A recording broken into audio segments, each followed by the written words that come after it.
So I'm an older cyclist. Do I need a dropper post on my bike? Well, the answer might surprise you, so stick around and find out. I'm going to install one on my Priority 600X. It's from ONEUP Components, and they have a slogan, work less, ride more. So let's go inside and install this thing. So I want to install this dropper post, but the first thing I need to do is prepare my bicycle.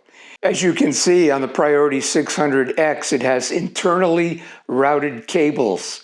Now that can be a challenge, can't it? So what's the best way to attack that? Well, I've had a lot of experience trying to route cables internally the hard way. So recently I purchased the Park Tool IR 1.3 routing kit, and supposedly it's going to make things a lot easier. So let's get busy and put the new cable housing that came with my dropper post into the bike. So I will eventually need to mount the actuator. Then there will be a cable that will go down to here on the frame, and then I will have to snake it down all the way, and then it will come out this hole in the bottom of the frame. Then I will guide the wire from over here to over here, and it'll go up this seat tube, and then it will come out the top where the seat post clamp is. So the next item on the list is to take my seat and seat post out of the frame of the bicycle. But before I do that, what I've done is measured from the bar of the seat down to the top of the seat post clamp, so I can match up that height in the final installation of the new dropper post. So here's the ONEUP V2 Dropper post. Here's the controller cable and housing. Here is the switch to mount on the handlebars. So the first thing I need to do is unwrap these cables and get the cable housing into the frame of the bicycle with the use of my Park Tool IR 1.3 routing kit. Let's see how good that works. So let's take this apart and open it up. We have a guide magnet, 4 guide wires, and of course the instructions. I'm not going to bore you. I'm going to read these instructions and see what kind of trouble I can get myself into.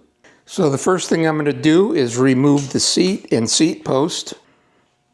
So before I can put the housing in, I need to take this wire and string it through here so that I'll have something to guide myself. So I'm using the wire that they give me with a very strong magnet on one end and a screw end on the other end to screw into the inside of the plastic housing that's going to go inside here.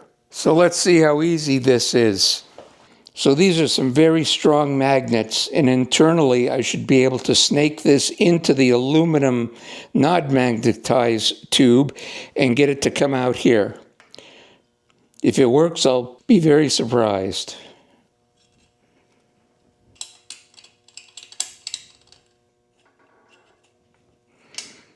Look at that. Amazing. That certainly was a whole lot easier than I thought it would be. Now I have to take the end of this cable and screw it inside the housing. Now I've screwed this in good and tight, and now by pulling this cable through, the housing will follow. Ta-da! It worked. Now I will remove this guide cable. Next, I'll take this cable and put it through here, put it in the seat tube, and have it come all the way up and come out the top.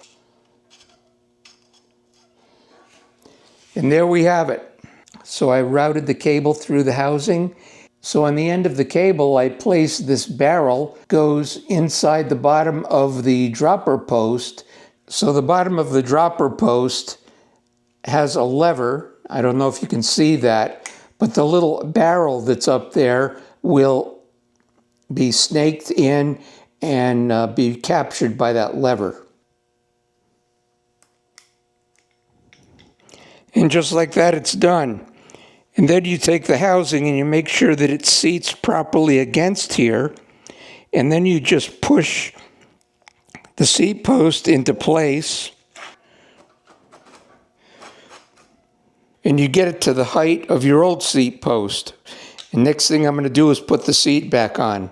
So I've completed the dropper post preliminary installation and put the seat on. So now let's go take it for a ride to verify that the seat is at the proper height before the final installation. So I took the bike out for a very short ride, and I'm happy to say that the seat post was almost where it should be. All I had to do was lower it about 1/8 of an inch. And any fine tuning can be taken up by the barrel adjuster that's here on the actuator. And I'm going to mount this on the handlebars now. By the way, if you order this ONEUP dropper post from Priority for your 600X, keep in mind that they include the actuator switch, but they do not include the handlebar mount to attach the actuator switch to your bike. I had to buy this from the ONEUP company, and it's listed on their website. So here we go. Let's mount this thing. So the first thing I want to do is install the mounting hardware onto the handlebars. So I see there are 3 screw holes depending on where you want this thing to be. I'm going to put it in the middle right now. See how that works out.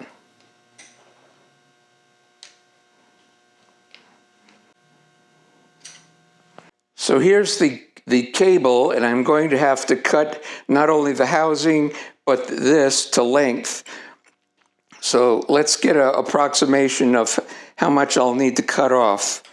To cut the cable to the proper length, the first thing I'm going to do is to remove the seat post. The next thing I'll need to do is retract the wire and housing, so I'll be able to cut the housing to the right dimension for it to fit in the actuator. So I've marked the position on the housing so that it will fit inside of the actuator and still have enough room for the handlebars to turn without any interference. I've also marked the seat post with a piece of tape, so after I reinsert it, I'll know exactly where it's supposed to be located. So I've taken out the seat post and I can sit it aside.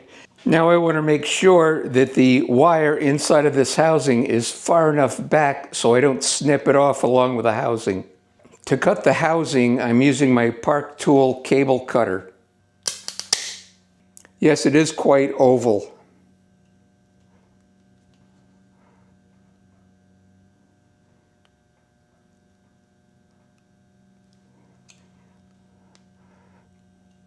It's rounded out nicely. Now I'm going to snake the wire back in by reinserting the seat post. Get it to the proper height. Tighten up the seat post. So I'll snake this down. Make sure it's good and secure on here. Slip this in here, make sure it's good and secure. Next thing I've done is snake the wire behind this retention bolt right here. Next, with the help of a 3mm Allen key, I will tighten this up, keeping some tension on the cable. So I'll push down on the actuator. Seat goes down, just like that. And when I want the seat to come back up, I hit the actuator again. Easy peasy. So that was an easy install. And there is a little play in the actuator switch. So off camera, I'm going to make the final adjustments, and then I'm going to talk about a few maintenance tips. For maintenance of the dropper post and also adding shims to shorten the travel, we have to remove this collar. And it's on here pretty tight. It's recommended that you use a strap wrench like this. I got this one off Amazon for about $4.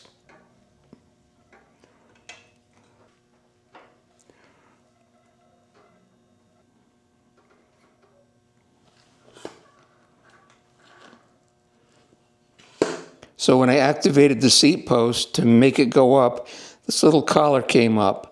And you want to make sure that there's plenty of grease on here and here.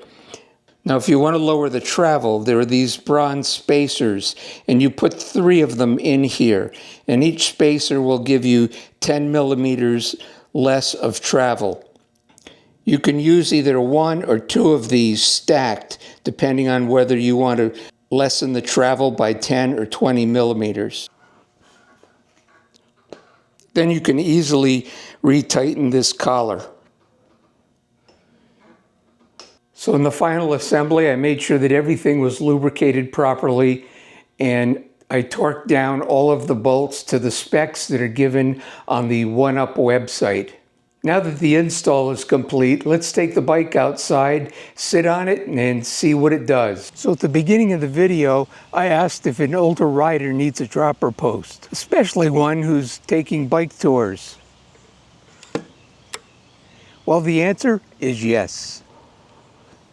Not only is it easier to get on, but when you come to a stop, you can put both feet on the ground and still remain on the seat. That certainly comes in handy when you have a fully loaded touring bike. And then when you're ready to pedal away, you just hit the button and you're back in your proper position so you can get on down the road. Makes it much easier to get off the bike. So the motto of the ONEUP Dropper Post Company of work less, ride more is very apropos, isn't it? Especially when you're on a bicycle tour and you have a dropper post.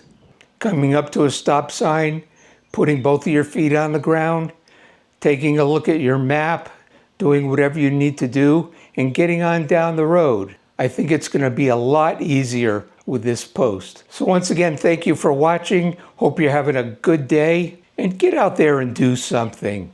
And as always, happy pedaling. Until next time, so long. This is the brand new tunnel. It's really awesome. Very nice.